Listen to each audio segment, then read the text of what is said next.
আপনারা জানেন সংবিধানের পঞ্চদশ সংশোধনীর মাধ্যমে বেশ কিছু সংশোধনী আনা হয়েছিল, যে সংশোধনীগুলো বাংলাদেশের গণতন্ত্রের কবর রচনা করা হয়েছিল, যে সংশোধনীগুলোর মাধ্যমে বাংলাদেশের ফ্যাসিস্টের চিরস্থায়ী বন্দোবস্ত দেওয়ার জন্য প্রক্রিয়া আনা হয়েছিল, যেগুলো নিয়ে আমরা বলেছিলাম এটা ultra vires to the constitution.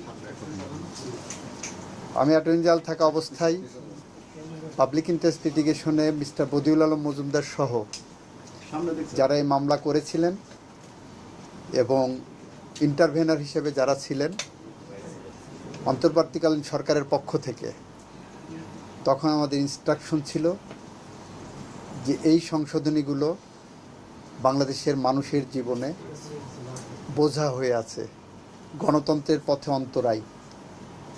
বাংলাদেশে গণতন্ত্র উত্তরণের জন্য অন্তর্বর্তীকালীন সরকার অবশ্যম্ভাবী, অন্তর্বর্তী সরকারের বিকল্প কিছু নাই। তখন আমরা সাবমিশন দিয়েছিলাম সেই লাইনে।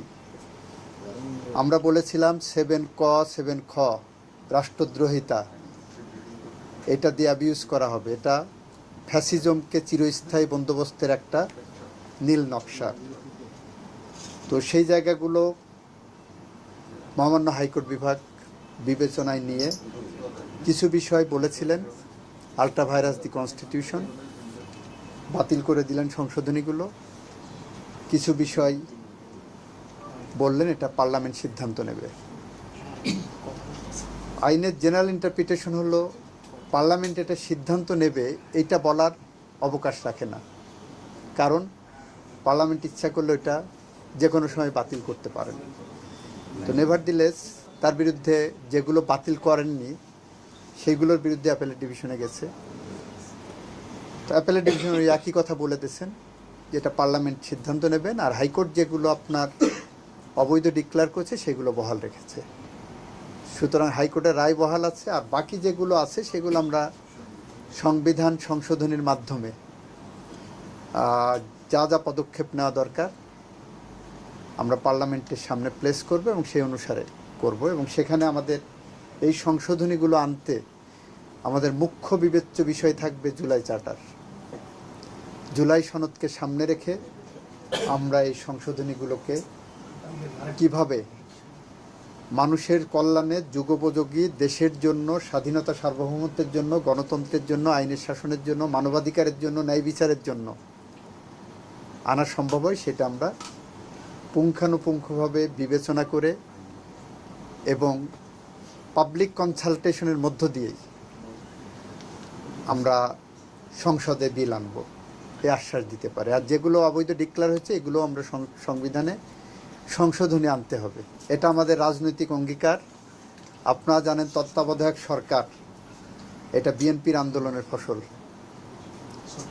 কিভাবে 91 সালের যে নির্বাচন হলো সেটা বিএনপির বেগম খালেদা জিয়ার নেতৃত্বে যে সংগ্রাম হয়েছিল, সেই সংগ্রামের ফসল ছিল অন্তর্বর্তীকালীন সরকার। সেই কনসেপ্ট থেকেই তত্ত্বাবধায়ক সরকার প্রক্রিয়ায় গেছি। 96 সালে বিএনপি পার্লামেন্টে ত্রয়োদশ সংশোধনের বিল এনেছিলেন, এনে নির্দলীয় নিরপেক্ষ তত্ত্বাবধায়ক সরকারের সাংগঠনিক রূপরেখা তৈরি করে দিয়েছিলেন।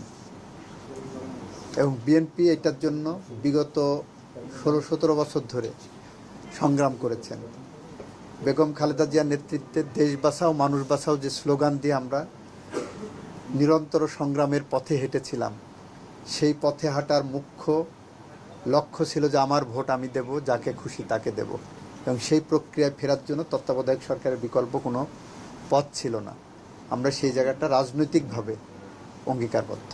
রায় যেভাবে আছে আমরা সেটাকে বিবেচনায় নিয়ে যেটা করলে ভালো হয় সেটাই করব এবং এটা পাবলিক কনসালটেশনও দেব।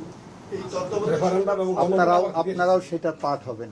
আমরা রায়টা বিবেচনা করে আসুক সামনে, রায়টা দেখি, রায়ের আলোকে রায়ের সাথে যাতে সাংঘর্ষিক না হয় সেইটা বিবেচনা করে যে পাবলিক কনসালটেশনে দেব। সব শ্রেণীর মানুষের, সব মতের মানুষের, সব পথের মানুষের সাজেশন নেব।